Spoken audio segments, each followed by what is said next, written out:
cool. I think it's working. Awesome. So welcome to the first live stream. I'm not sure how to start it. For those of you who don't know me, my name is Tristan, and I have previously worked on a company called BitEscrow. And that in itself was a long journey to build and very stressful. But now I'm working on something else. It's called Numis, not sure how to pronounce it yet. And the first thing I want to talk about is this post I made in Stacker News. So, why I took a break from building BitEscrow. From the ages of 20 to 23, it was really hard. And when I say really hard, I mean like it was probably the hardest thing I've ever done in my life. I've built companies in the past before. When I was younger, I was like 16, 17, 18. When I was 19, that's really when I decided to build something in software, because I realized that software is extremely scalable, and with the amount of effort you put in, the ROI is so much higher than anything else. Coming from e-commerce is just makes total sense to do, and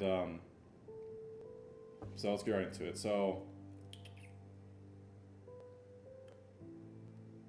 how I started BitEscrow. I moved to Austin when I was 19, and I didn't know a single soul when I moved there, right? It was just me and my stuff I owned at the time. And while I was there, I had some money saved up from doing my sales job. I was, working full-time doing DoorDash while I was trying to find a job. And after I applied to 700 jobs, I was like, this sucks. I'm not doing this anymore. I'm not applying to 10 jobs a day. Even with my Python script running, it was not working out. So I decided to do something different, right? I was going to do something very daring, and that was start a company, right? Because if I couldn't start a company, if I couldn't find a job, and this was like 4 years ago, by the way, and so this is even worse maybe than today with AI.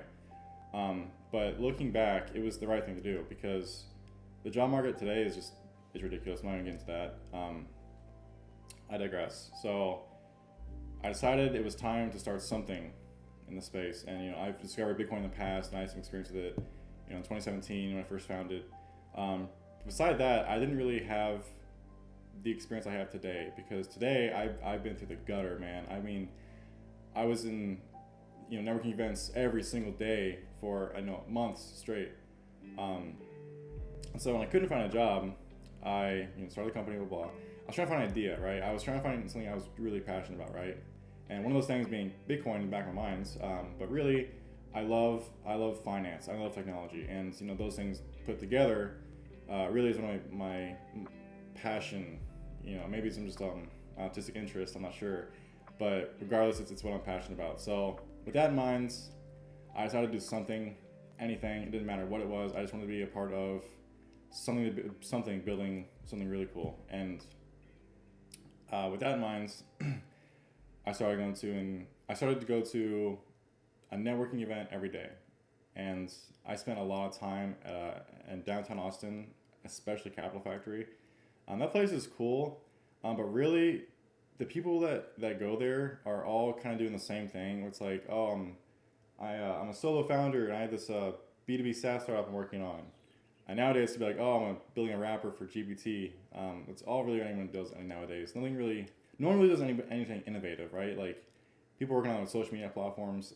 One time I walked in to the office, and I looked to the left, and this guy wasn't even working. He was like watching a video on like how to get a Lamborghini. It's like a Lamborghini review. I'm like, dude, you're not even working in the office. You're literally like trying to figure out what you want to buy before you even have the money to buy it. It's kind of ridiculous. So that was kind of my first introduction to the startup culture, the hustle culture, and from there on, it didn't really get any better, and I wasn't really a fan of it. I was kind of floored, and realizing, man, this sucks. Like, like these people don't know what they're doing, right? Everybody's kind of faking it until they make it. Like, you get on stage and you give this awesome presentation about like, my startup's so great, and I use all these cameras and lights on me. It's like, I'm the best. No.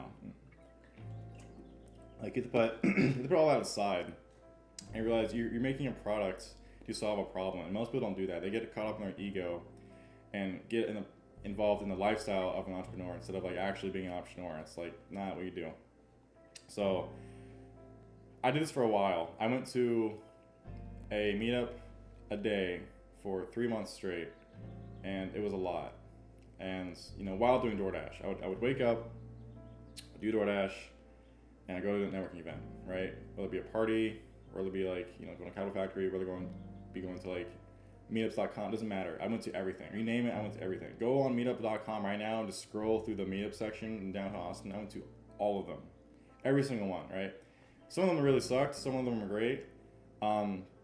But there was one week that changed the entire trajectory of my life. And on a Tuesday, I was at Cattle Factory again, and I was just so done, right? I got the notification on my phone, like, oh, this event's starting in an hour. I'm like, great, I got to go to this event again, see if anything happens again. It's like, I'm so tired of it, man.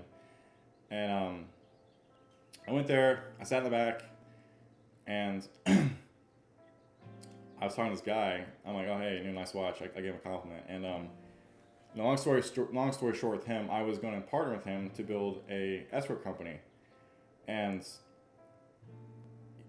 the thing was, he wanted to hire me as a CTO because I was a self-taught developer at the time. Not knowing how I was going to do it, I was going to build it myself because I was very passionate about wanting to do it anyways. I didn't really care about how I was going to do it. I just wanted to do it, right? Get the experience inside this realm of startups. And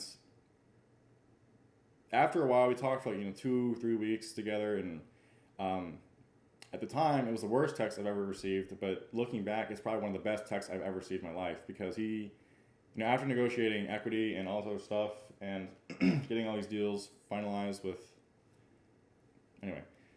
he sent me a text and said, hey, I don't think it's work out between us because, I think our differences in how we're going to build it is different than how I want to build it. I'm like, that's totally fine.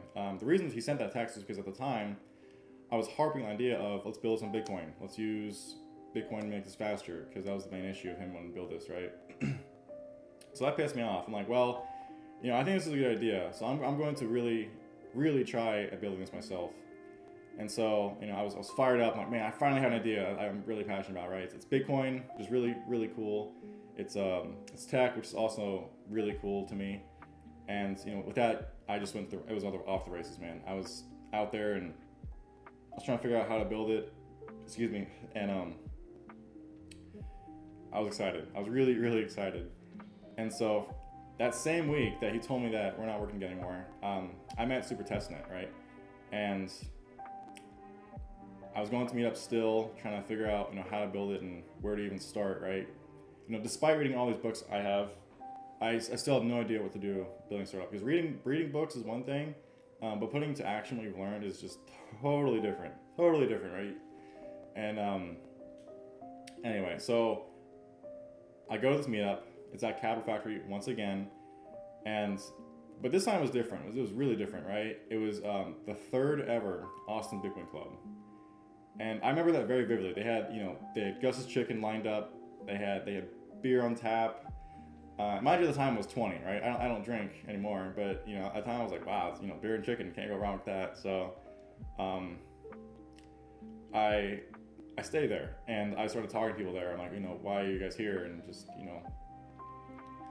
tell them my idea and how I could build it. And eventually I pointed the right direction, and that's why I saw Super in the corner standing alone holding a drink. And I was like, I looked at him, I saw him, like, that guy definitely knows what he's doing in the Bitcoin space. I'm gonna talk to him because he just has a look to him. He's really, really smart. And so I started talking to him, and back and forth, I was telling him I was freelancing at the time, which I was trying to while I was doing all this. It did not work out at all.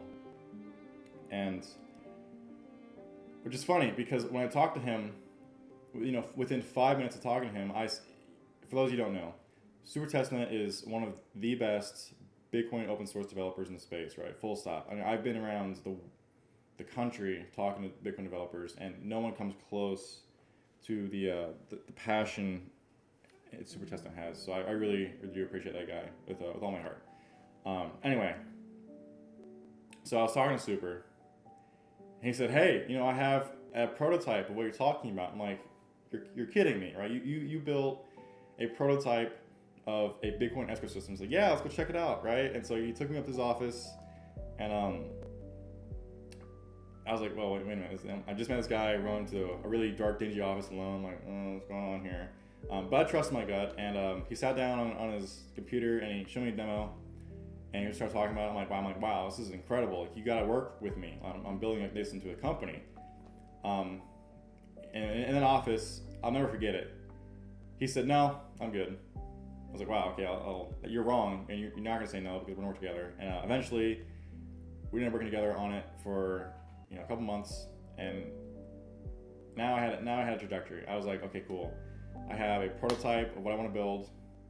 I have somebody to build it with, and now I have a place to work at. Surrounded by people who are building something, right? So I'm there in space now. And excuse me a second.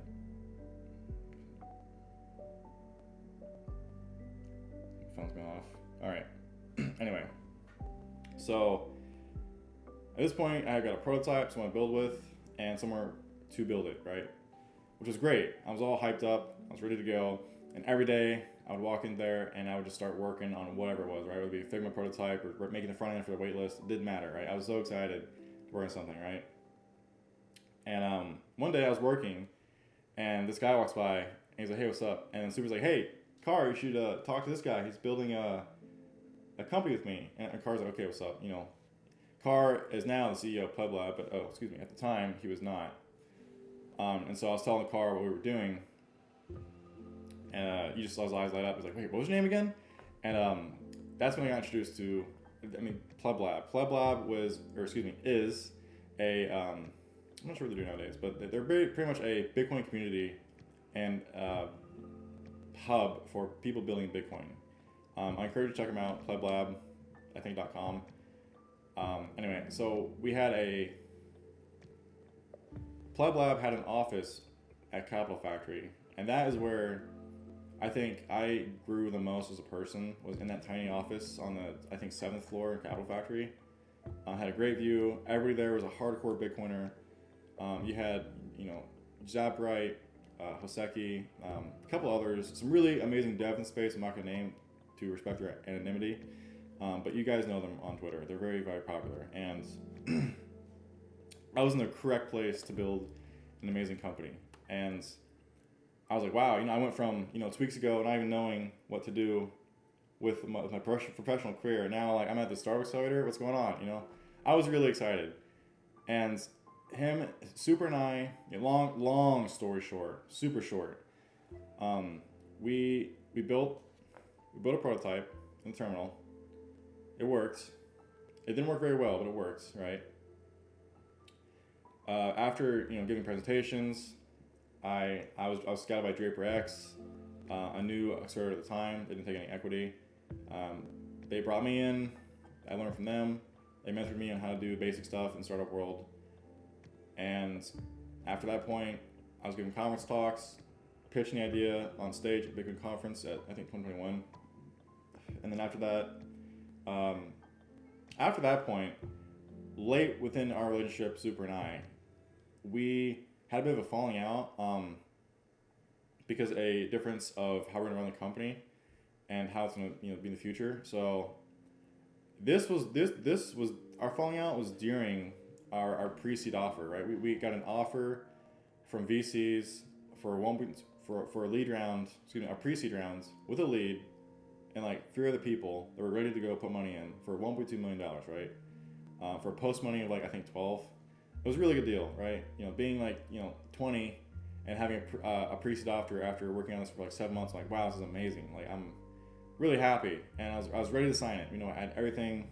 All my ducks in a row, and at that point, Super just wouldn't want to cooperate, which is fine. I totally respect him. I love him, and at that point, that's when I realized I'm not sure if I can actually build a company with him, because it has to be scalable, and I have to work with him for a very long time. And so I made the really hard decision of, we actually mutually split because he wanted to work on open source and I wanted to work on a professional environment of a company.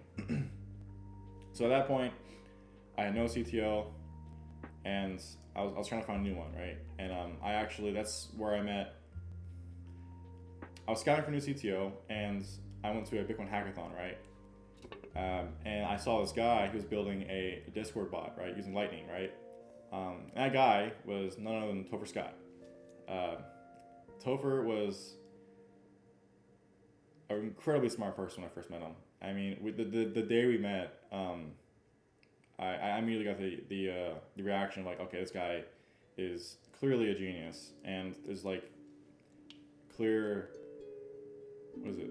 Like it's like mutual interest in each other of wanting to build something. So I was pitching the idea for about a week. Eventually, I mean, I sat together at I think it was Terry Black's. We were at Terry Black's, and we're talking about Bitcoin and what the future of escrow could be for Bitcoin and all this other good stuff. And I was supposed to wait and ask him for a later time, but I asked him right there on the spot in the restaurant. I'm like, "Do you want to be my CTO?" And he started laughing. He was so taken aback, and he was just laughing. And he's like, "Man, is he, are you serious?" I'm like, "Yeah, I'm serious." And he's like, "I'll think about it." And so a week went by, very stressful week. He accepted the offer to be my CTO. We agreed on equity. It was great. And it was great for a very long time. Him and I worked together so swell for 2 years. Shortly after I had hired Topher onto the team, I was still in that DraperX program I mentioned earlier, and actually got first place for a pitching competition. I'm not sure what it was, but it was great. Nick Carter at the time was there. It was pretty funny seeing him after the whole My Stars Rising thing. It's pretty hilarious. Tim Draper was there. A couple other people were there. I'm not sure I mentioned all that, but it was really, really cool to get that scholarship. So at the prize for winning first place was a scholarship to Draper University, right? And Draper University was all right. It was more of a cultural experience than anything, but really what it really was an introduction to Silicon Valley and how it really works, right? So I can't say much there because I signed an NDA, what I learned. But man, let me tell you, the inside of Silicon Valley is a beast, man. Oh my Lord. Like, you talk about being on the inside, man. I was at conferences and like secret back rooms talking to people like on like secrets, like giving, like they're not giving, receiving like talks like how to do this, how to do that. And it was like there's all the loopholes you can do. It was crazy. It's crazy. I learned a lot. Nothing sketchy went on there. Nothing sketchy. If anything did sketchy happen, I would absolutely say that. But it was a very creative experience, and I learned a lot there. It was about a 6-week program, and it was fun.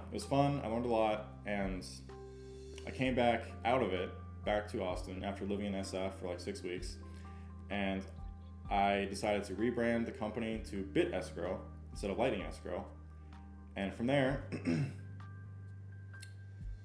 we made a kick-ass product. It was incredible. I mean, actually, let me just show you instead of talking about it. So, BitEscrow is, and still is, I'm not quitting it, I'm just taking a break from it for a while. BitEscrow is, how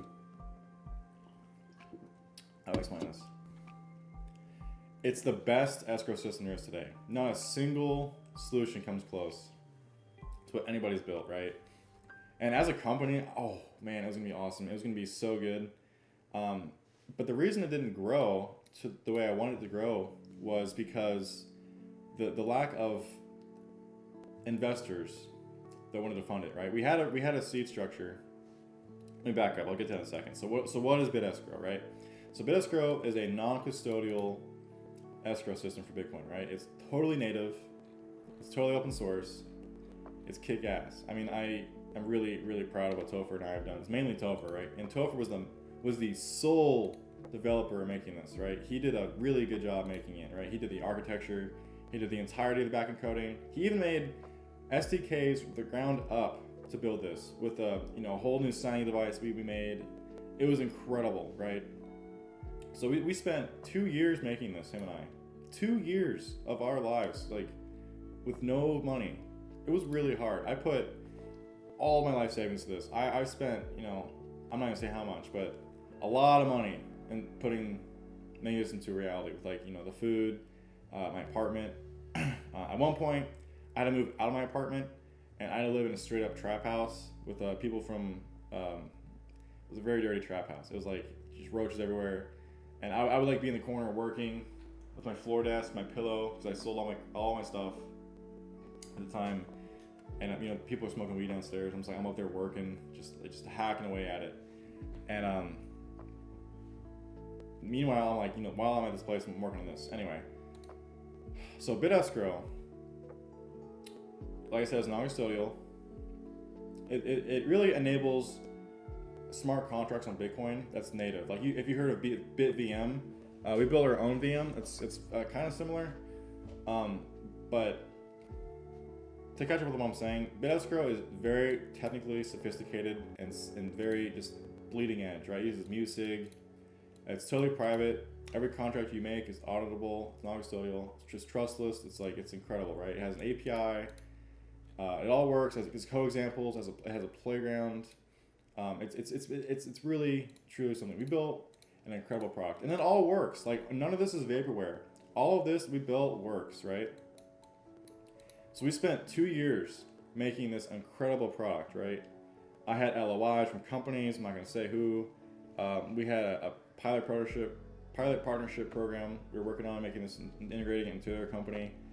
It was great. It was amazing, right? We spent so long building this, and we spent like countless nights. I would be up in my office just sleeping in there just to get work done. Him and I, Topher and I would be up until like 11 p.m. The only ones at Pleb Lab for like, you know, weeks at a time, and just like putting our lives into this, man. It was really hard. And so what happened was, like I said, I'm taking a hiatus from BitEscrow because what happens is after all of this, we had everything lined up in a row. It was great. I started to reach out to investors via email campaigns and try to structure the round together, right? We had 7 investors interested, right? One namely, I'm not going to say who, but they were really interested, right?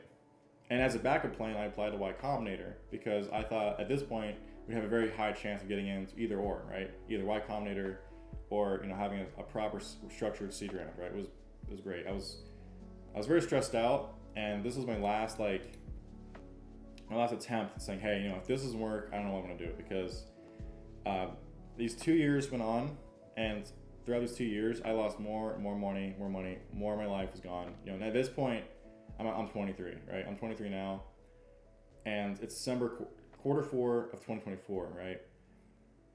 I have one meeting lined up for a decision on whether or not this investor will lead the round, right?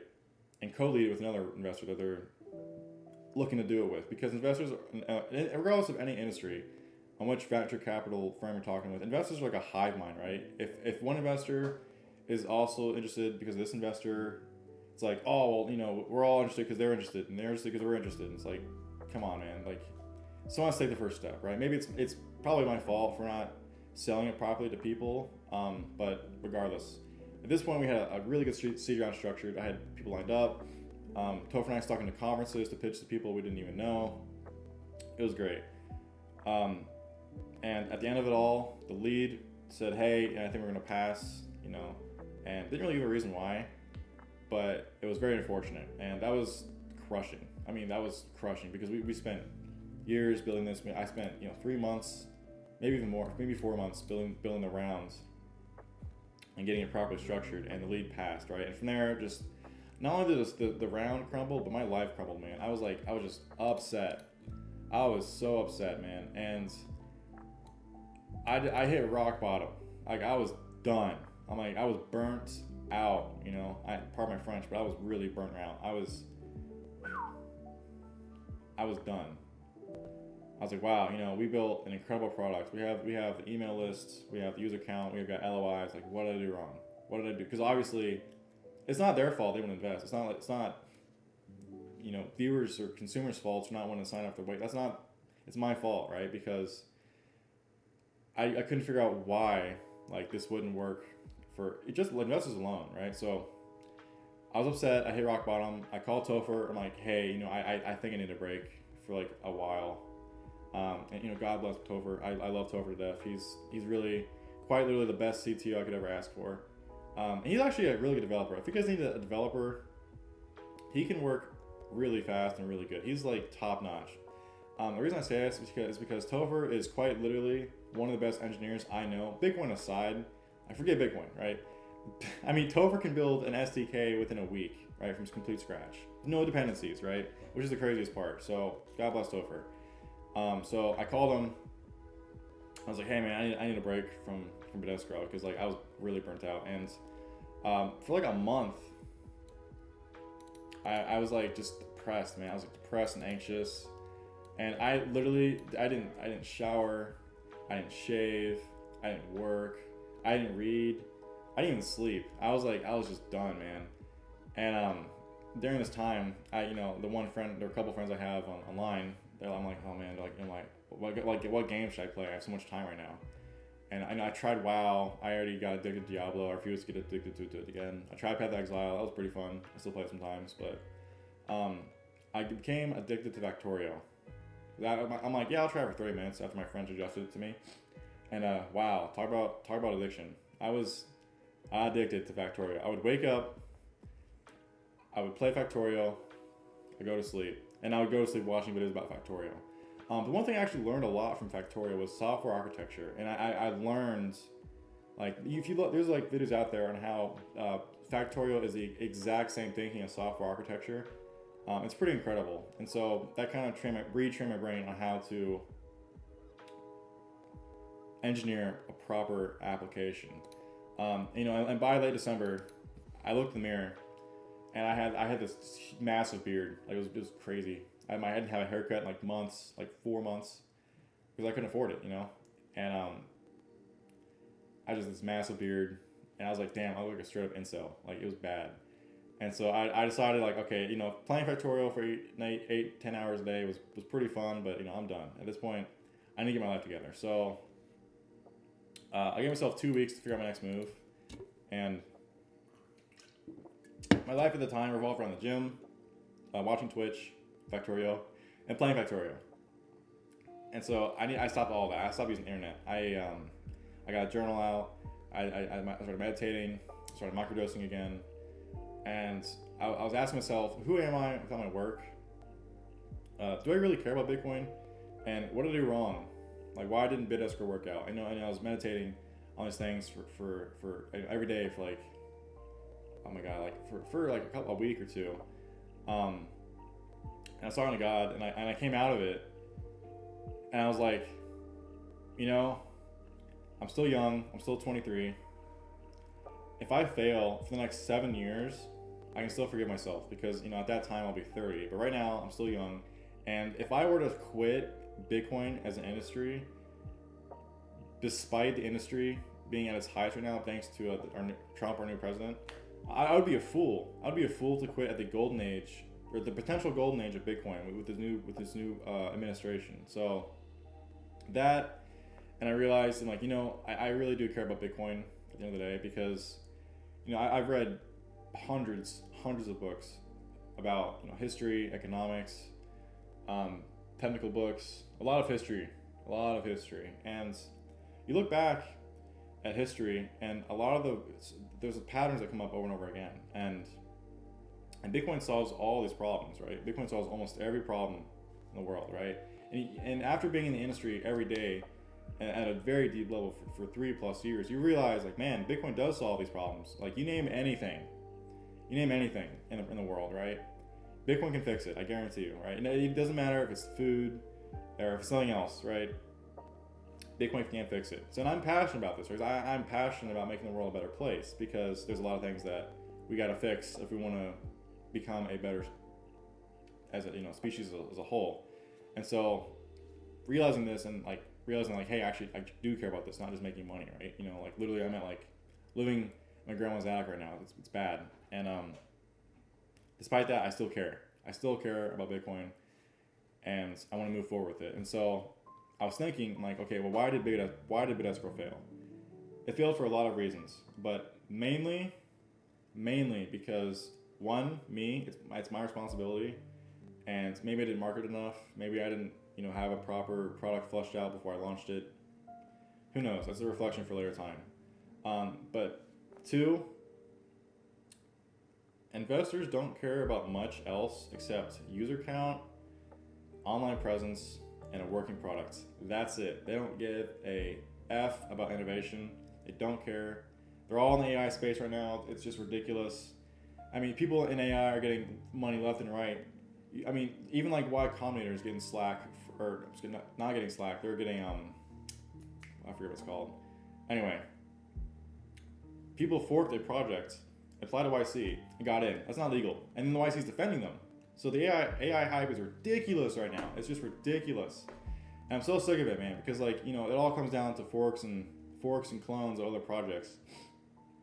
And AI agents, like, ooh, like, you know, okay, the guy who renamed renamed bots to AI agents, he probably made a killing because it's the same damn thing. So I realized what I did wrong. I care about Bitcoin, and where am I at? Low point. Okay, so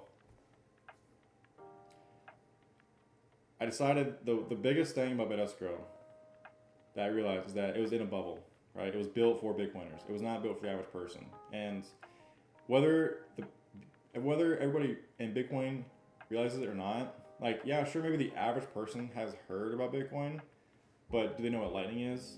Do they know what Strike is? Like, maybe, yeah, they have Cash App, but have they actually touched the Bitcoin part of Cash App? Maybe. Who knows? Like does your family members, do they know what Bitcoin is? Like, I maybe sure because of you, but do their relatives know?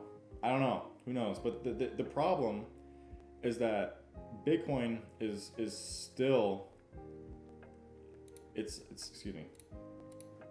still in its own bubble, right? And what I decided is that we need to take it out of this bubble and make a reliable system for Bitcoin, because right now I've seen all of it. I've seen every problem with Bitcoin. I know the inside of almost every company in Bitcoin. I got friends at banks. I got friends at other Bitcoin companies, other founders. I know what's going on, man. I know what's up. I know all these exchanges are doing with the paper Bitcoin. I know what's going on with the SDKs and Lightning, and I know all of it, man. I know what developers are struggling with, and how Web3 has better branding but no tools whatsoever, and Bitcoin has better tools but no branding. It's ridiculous, right? Meanwhile, the average person doesn't know how to even buy Bitcoin, right? Maybe through an exchange like Coinbase, but the thing with Coinbase is that they're just another bank, right? And they hold Coinbase in an exchange as if it were in a bank account, right? When it's not a bank account. It's not a bank account. It's a custodial exchange. So really the big problem is that the majority of people are holding Bitcoin in exchanges and trying to escape the banks. Meanwhile, these banks own exchanges.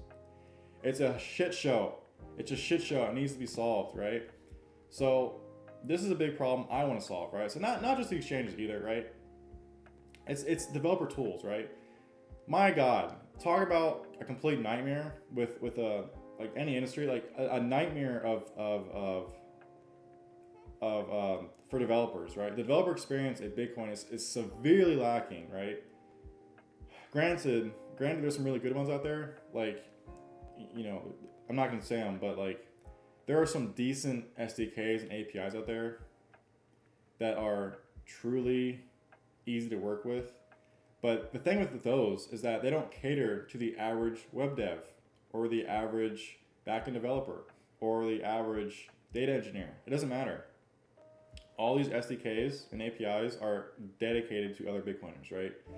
And this is not a problem. Let me get this straight. This is not a problem at all. This is just my opinion. And I think we should do it a little different, right?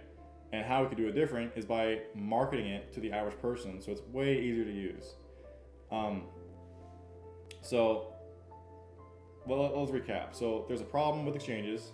There's a problem with people building on Bitcoin, right?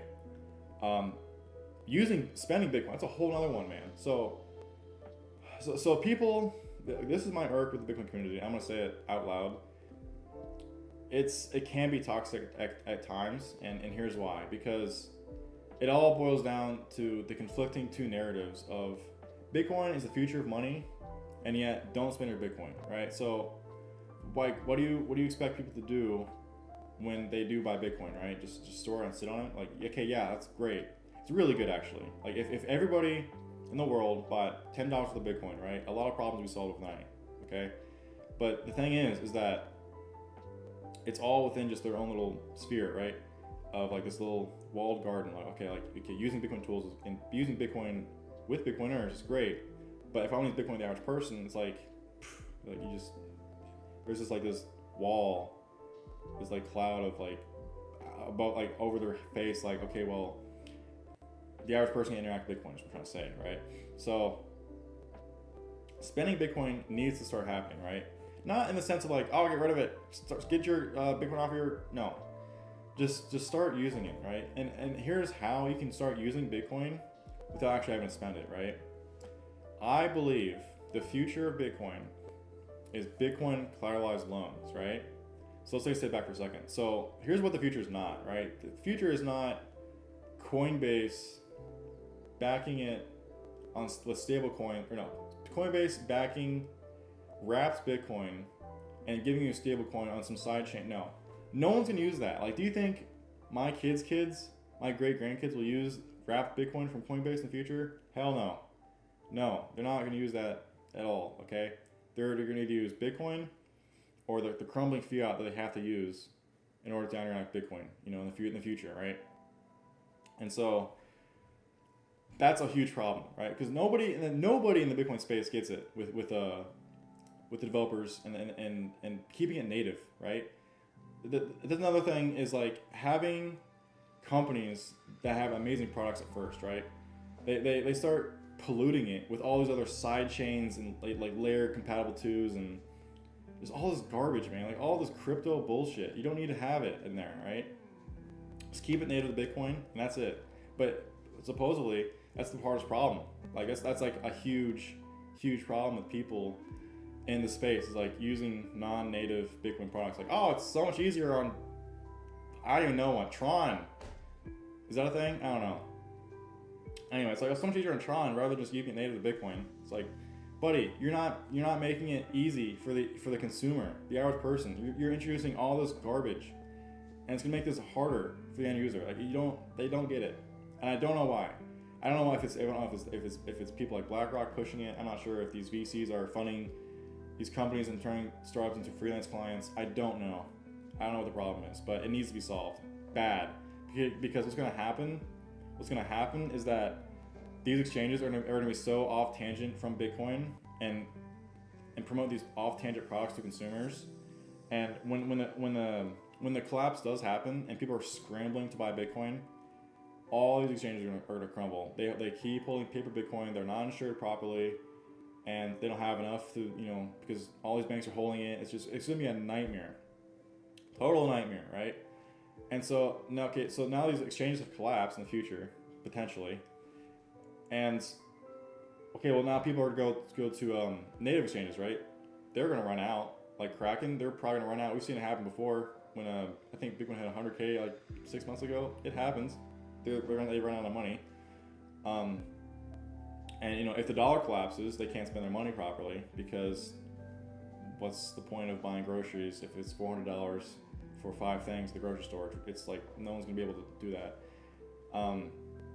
It was just like so many. I lost my train of thought, but what I'm trying to get to is that anybody needs to make a native Bitcoin ecosystem for the average person to use. It's easy, right?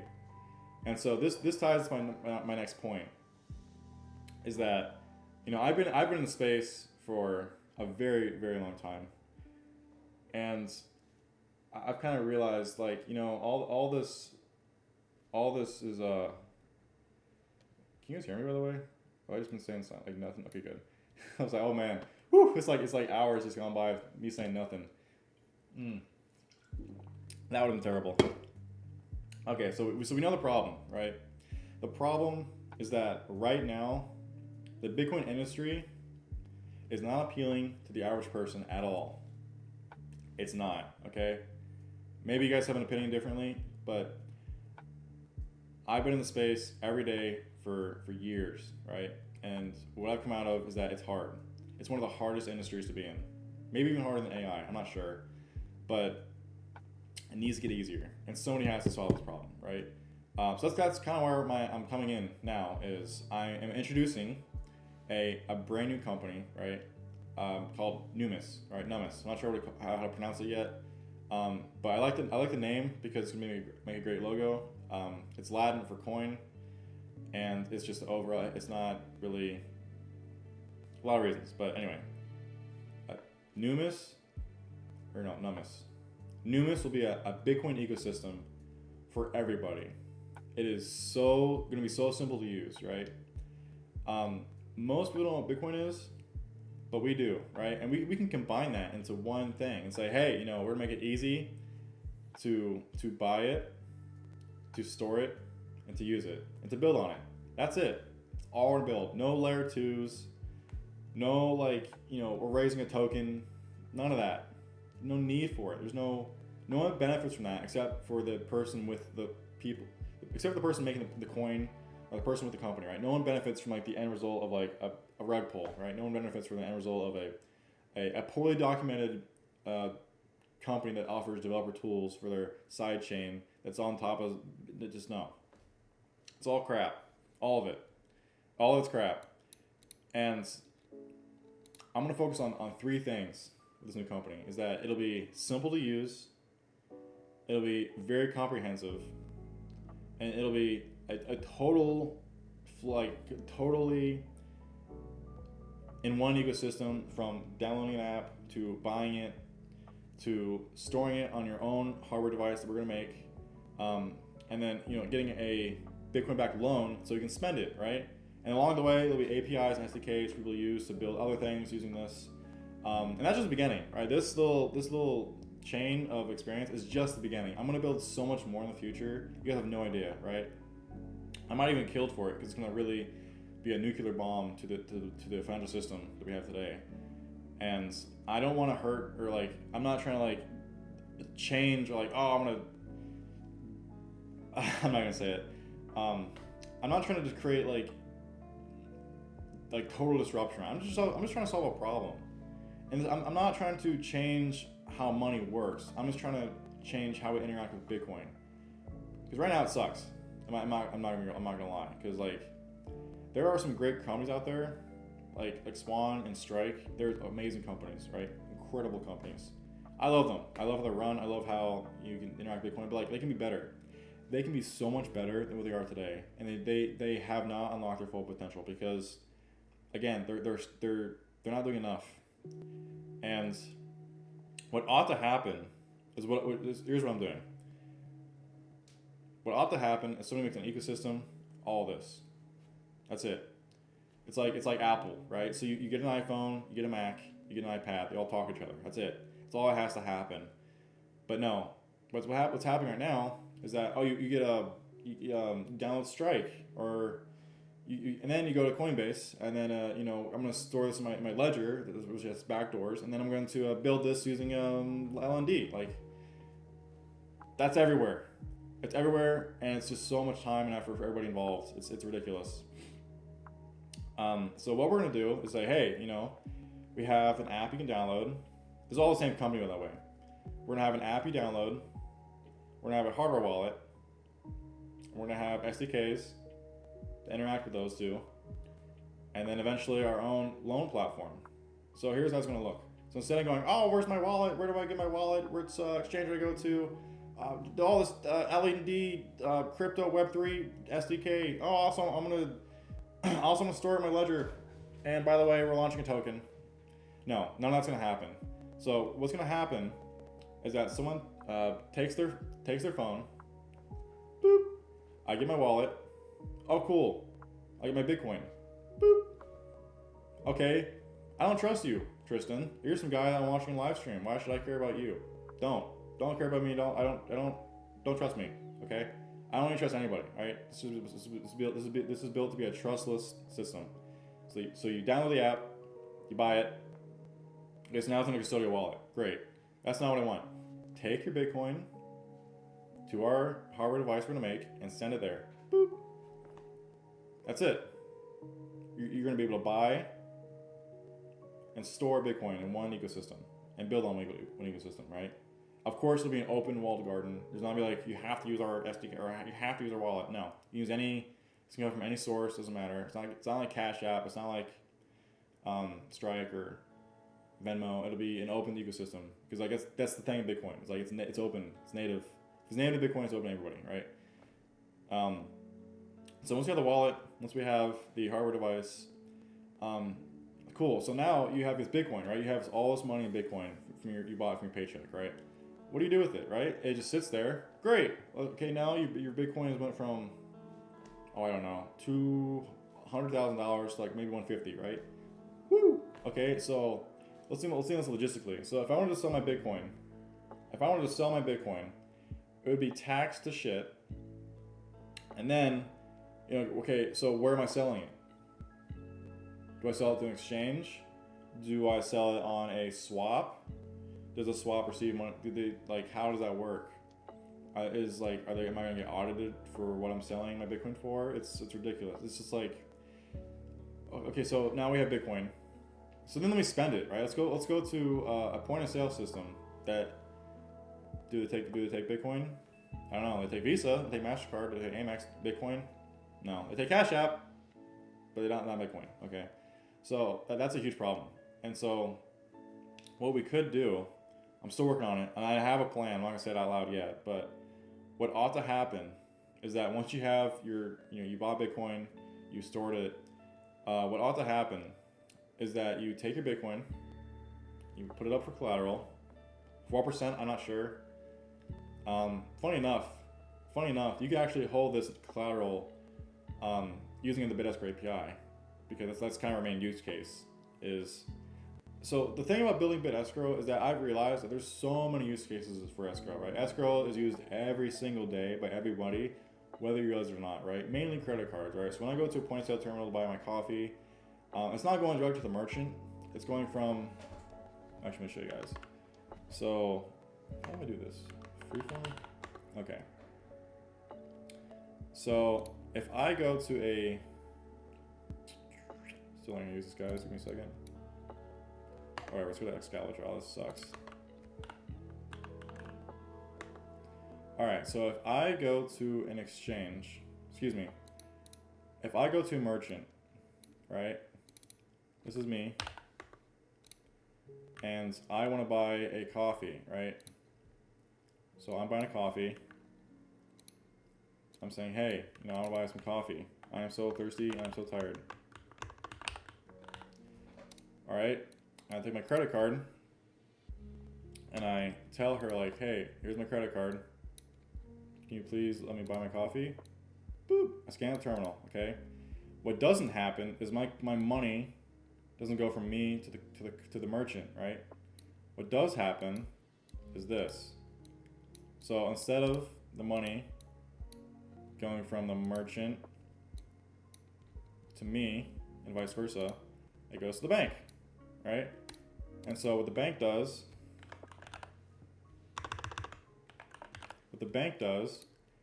is they take my credit card, they process it. Meanwhile, they hold this transaction with the merchant. This merchant has a pending charge for receiving money. The bank's like, hey, do you have enough money in your account for you to pay it off? Are you up with your credit score? Did you KYC? Did you eat your eat your bugs this week?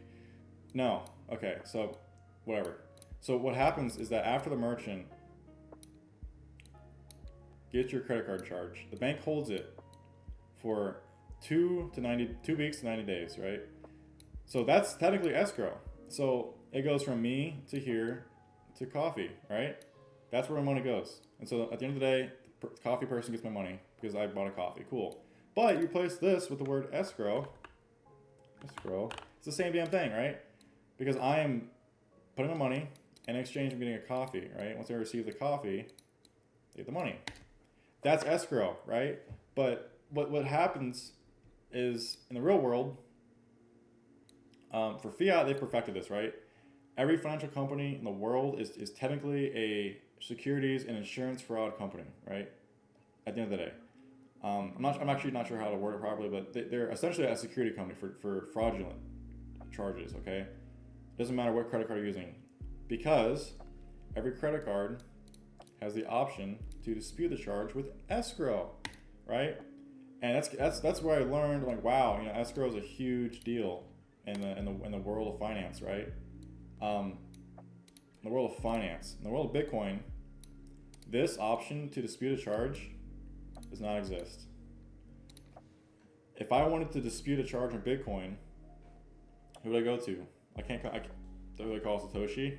No, there's no one to go to dispute a charge on Bitcoin. So, knowing this, it's a huge problem, right? And this is what we learned after building BitEscrow for, I think, within a year and a half in. We learned, like, oh crap, if we built our own credit card, it would be pretty kick-ass because we have the technology to do it. To build it would be easy because we already built it. We just need to rebrand it. And if no one else is doing this, why? Okay, and we did some research and we did some thinking. Okay, I'm like, well, really, the person in charge of credit cards today is Visa and MasterCard, right? They do a really good job at it. And if anybody wanted to bring this to Bitcoin, who would do it? There's not really a single company out there doing it when it comes to like credit cards and Bitcoin, and the way it should be done, right? Not just like wrapping Bitcoin on a side chain. Just no. The way it should be done is the easiest way to do it is to just hold it in escrow, and that's a whole different topic for another day. Anyway, so we're solving this problem, right? Eventually, we're gonna have our own way to use your Bitcoin without selling it. That's it. Okay. Once we solve that problem, we can solve a lot more problems in the future. So that's essentially what we're doing, right? And it's gonna make Bitcoin super easy to use, and skipping all of the bull crap out there with like wallets and exchanges and God knows what else. But it'll be a lot easier to interact with Bitcoin for the average person, right? And so that's kind of a high level overview on what I'm gonna be doing. I really encourage you guys to go to the website and check it out a little more, and join the Discord. I'm not done live streaming yet, but go to numm.us and just join the waitlist. I really appreciate it. I'm gonna be building this thing entirely in public. I'm gonna be streaming on Twitch for as often as possible, and you guys get notifications on Twitch. On Discord whenever I do stream, and it'll be very feedback driven, because what I don't want is what I did last time, and I build this for Bitcoiners, right? Which is great, there's a lot of cool things to build in Bitcoin, but there's a lot more to build for the average person to interact with Bitcoin, and that's solving a huge problem. It's solving a huge problem, and I'd rather do that because it's helping more people at the end of the day, right? And that's what I want to do, really, is help more people. But this in Bitcoin in its own little bubble, we can't do that. In order to help more people, we have to do more. And in order to do more, we have to put it out there more for the average person to understand, right? So essentially, that's what I'm building is Bitcoin for everybody, right? As easily as possible. Because without it, the average person is going to struggle trying to get Bitcoin, especially the next 4 years, right? These next 4 years are going to be crazy. Forget politics for a second. What's going to happen is that people are going to all it takes is one nudge of a politician or the news or a bank run, whatever, to just nudge people to buy Bitcoin, right? And it's all going to take them to the wrong places. They're going to buy the Bitcoin from the same place they're trying to escape from. It'll be a nightmare. And what's going to happen is that people are going to pull paper Bitcoin, get rug pulled, and it'll just be a whole thing, right? It's going to be a whole thing, right? Maybe ledgers will start getting hacked. Who knows? Because those backdoors are how secure? Who knows? They're not open source, are they? Are they? Are they open source? Ledger, GitHub.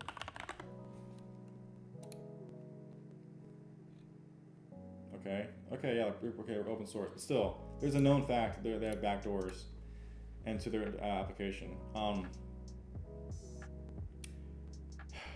I don't want that happening for anybody. I would much rather see people buy Bitcoin, hold Bitcoin, not paper Bitcoin, and store it in their own private offline device. To do this in one ecosystem, that's it. I'm not sure how hard that could be for someone to actually implement, because I know how to do it every step of the way. Going back to this guy's question for Stacker News, seems like the vision's too big. Each one of those things takes an incredible amount of time and energy to do well. Just my initial thoughts. We'll crush it. Okay, seems like the vision's too big. It's not though. So it's not that big because you break it down. Non-custodial wallet, that's really easy, right?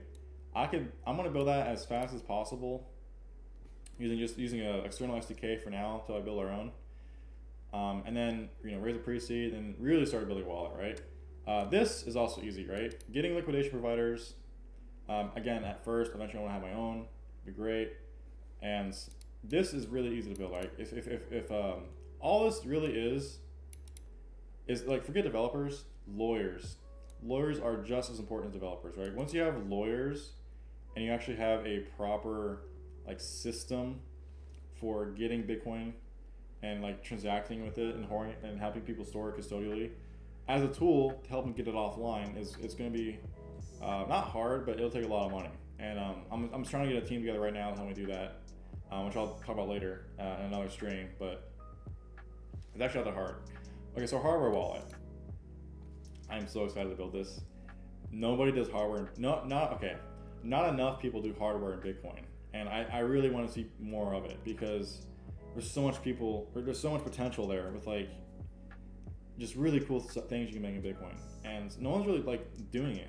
And like I know Block is trying to do it with like Bitkey, I think. Like they're doing a pretty good job at it, but they could be doing better, right? Because let's see how cool this is, right? So wallet built for Bitcoin, okay, 150, not a bad price, fully integrated, okay. See, they get it. But is there a GitHub?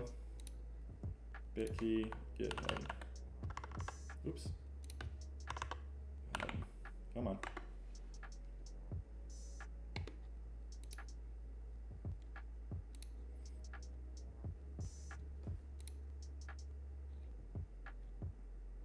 Okay, so is this even the official Bitkey website? No, it's not. Wow, so, okay, here we go, Bitkey.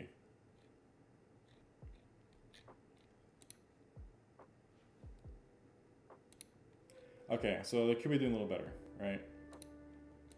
Here's the thing, is like, the transparency of trying to find, it shouldn't be this hard.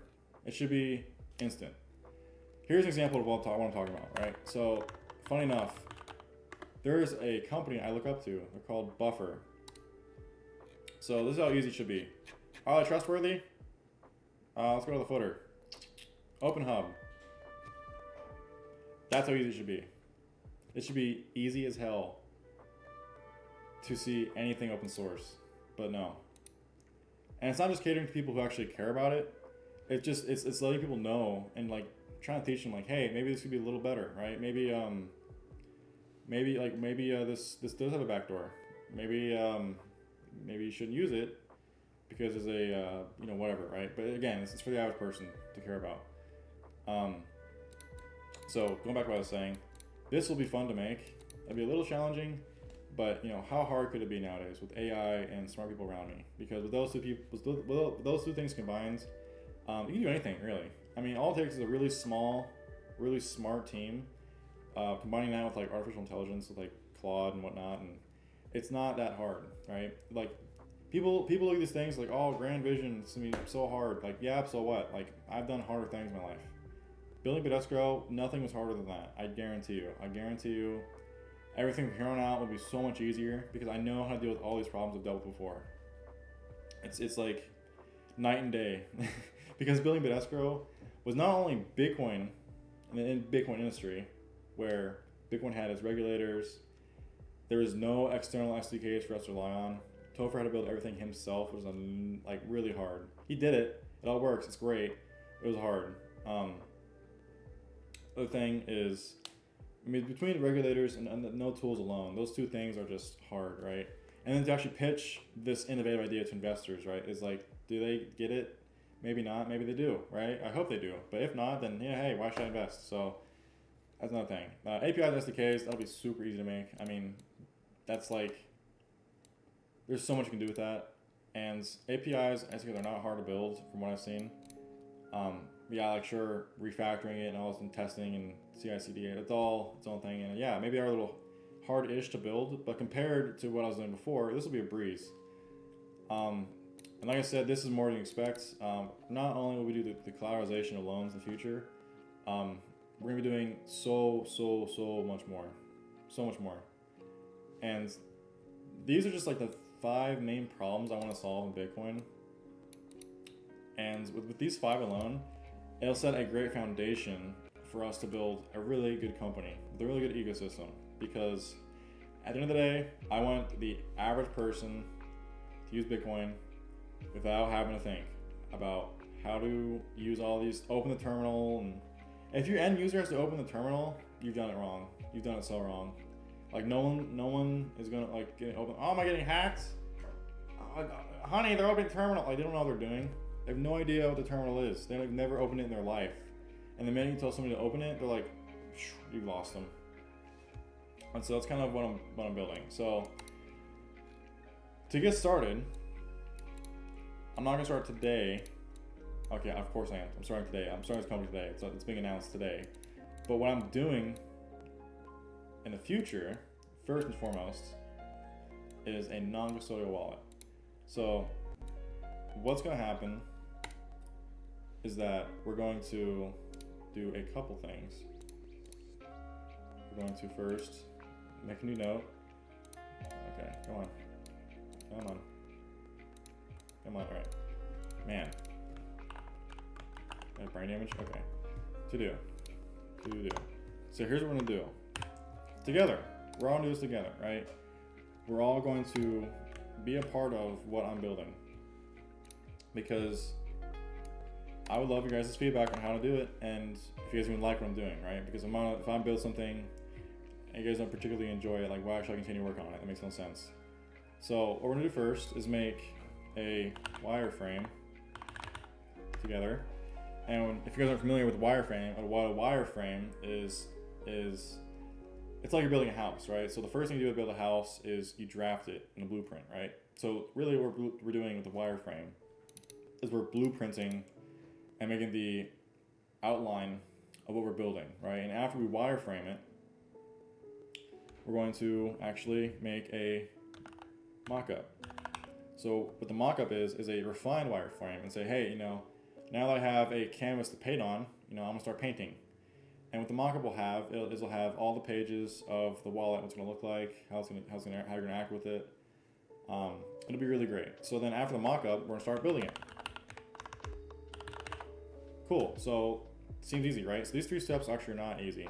I mean, easy enough, but it's gonna take a lot of time, right? This will probably take about 2 months, month and a half of me building in public, and it all starts here with the wireframe, right? Because I already know what we're gonna build. I already know how to build it, right?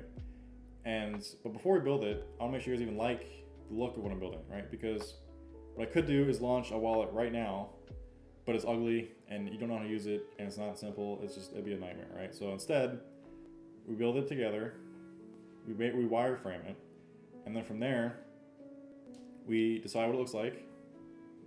And after we decide what it looks like, we're gonna make it together. And I want to build it with you in Swift for iOS. Come on. In iOS. Sorry, I remapped my keyboard because I just bought a Mac for this. It's the cheapest Mac they have. Oh my god, by the way, Macs are great. My lord. Macs are amazing. I used Linux for so long and it just sucked. I've been through the whole bell curve of Linux. Like, use Mac. No, Linux is great. Use Mac. It's like, no, just use your Mac, bro. It just works. Anyway, so we're gonna build this together. The initial product, the minimum viable products, or MVP, will be in Swift for iOS, okay? And I'll say this, I'm gonna be building it, and it won't be fully fleshed out when it first gets the beta users in. So I would not recommend putting money into it until I'm confident that it is actually totally secure, right? You can, I might enable testnet or fake Bitcoin for now to give people an idea of how it's going to work on their phone. But regardless, it's going to be made. And so We're gonna build it together in Swift, iOS, and I'm gonna code the whole thing, right? Whole thing with AI. So my background is in front-end development, right? So while I was working at BitEscrow, I learned all these things, right? I did front ends. I'm still working on my backend certification. Bitcoin development is a huge one. Shout out Lisa. Software architecture. Marketing PR. I mean, I learned all this, man. It's just ridiculous. And it's like after doing all these, wearing all these different hats and working alone, not alone, doing all these jobs alone, right? Working alongside Topher, my CTO at the time. It's like, well, if I just focus on what's really important, right? And I can do anything, right? Especially because I was doing all of this before ChatGPT was a thing, right? So I was doing all this before ChatGPT because I didn't have any AI to help me, right? I was just doing it all from scratch. I was making code from scratch. I was refactoring from scratch, right? I learned how to code from scratch. It was hard, right? But now that I know how to actually do it properly, it's easier.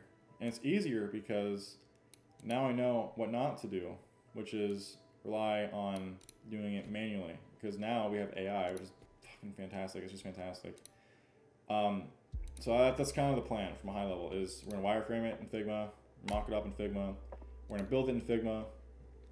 Meanwhile, we're gonna have this loop where if there's something you don't like that I'm building, you tell me, I build it, you guys like it, no, yes, no, build it, yes, no, yes. It'll be great.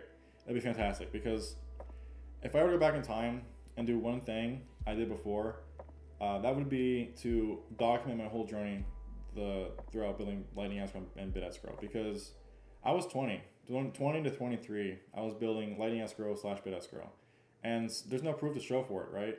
I cleaned up my entire profiles to get a fresh start. But like, I wasn't there, making my work a photography studio. Like, oh, look at me and working.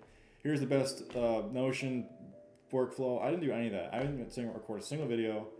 I wasn't focused on that. I was focused on working, and that's it. I wasn't focused on anything else at all. I had my blinders on. I was like, okay, what's today? What's today? What's tomorrow? What's today's sprint? What we can do? Like, I wasn't focused on any of the crap that comes with like the startups alone, right? But Bitcoin too. A lot of distractions in the Bitcoin industry. So that's what I'm not doing this time is not documenting it because documenting it this time I think is important.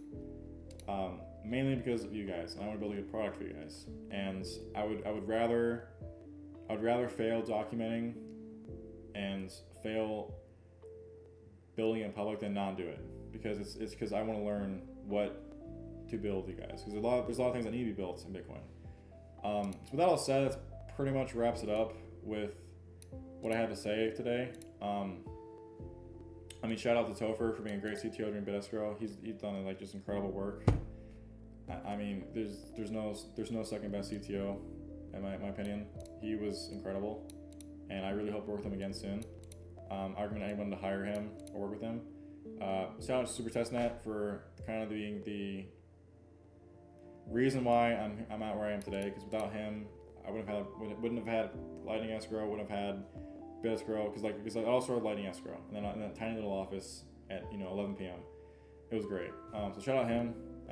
You know what? I'll also shout out the Mutiny team because Mutiny did an incredible job, and I really respect them. And that's the thing, is that they built an amazing product. They had it down, man. They built it in Rust. Run a node in the browser. It was perfect, right? They did an incredible job, right? But the issue is that there's no clear-cut system for Bitcoiners who want to build a business or products and how to do it.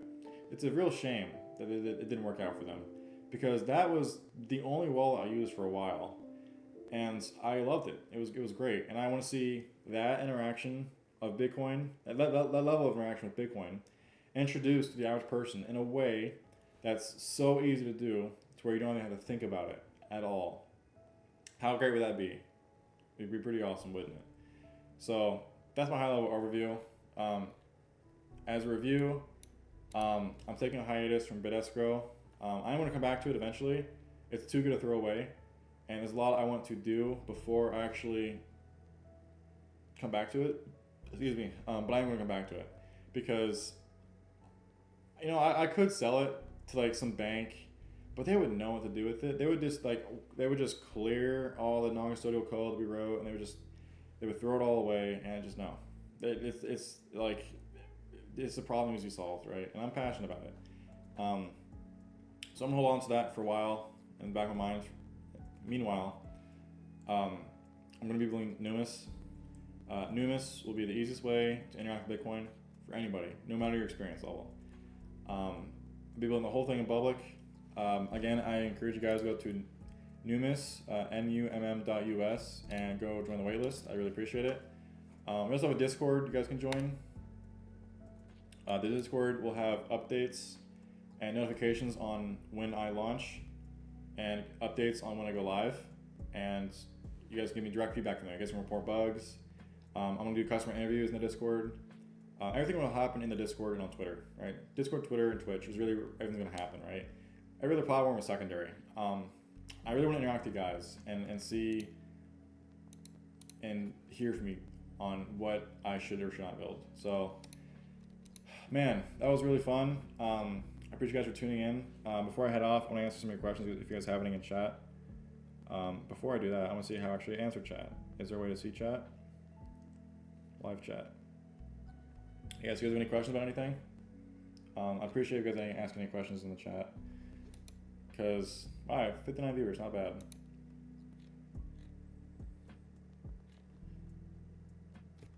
Yeah. Oh well. Alright, so I guess no one has any questions. I'm gonna head out for now. I'm gonna take a break and use the bathroom with some water.